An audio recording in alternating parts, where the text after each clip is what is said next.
Ito po yung saha ng pinya. Mas madali po kasi ito mamunga kumpara po dun sa korona ng pinya, yung sa bunga po mga kabackyard. Ayan, no, malalaki na po. Aantayin na lang tayo ng mga ilang buwan, dali na ito mamunga.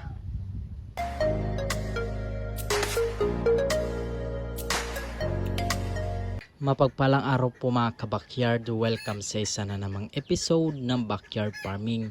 Ito po mga kabackyard, may pinya po tayo. Ayan, bali itatanim po natin ito dun sa may gilid po natin, dun sa may yero, para po maging silbing bakod na din po to. Marami po ito mga kabackyard. Ayan,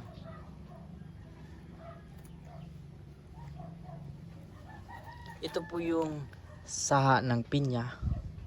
Mas madali po kasi ito mamunga kumpara po dun sa korona ng pinya, yung sa bunga po mga kabackyard. Ayan, no, malalaki na po.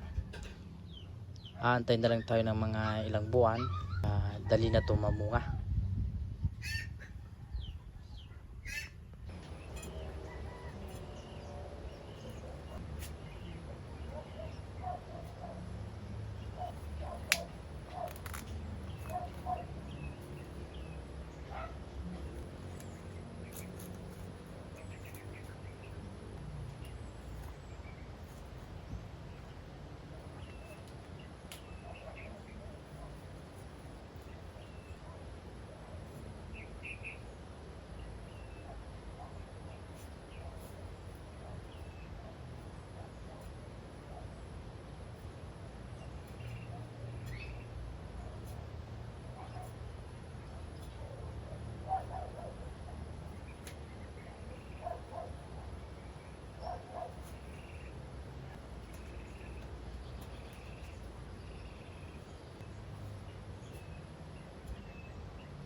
Ayan na po mga kabackyard, papunta doon.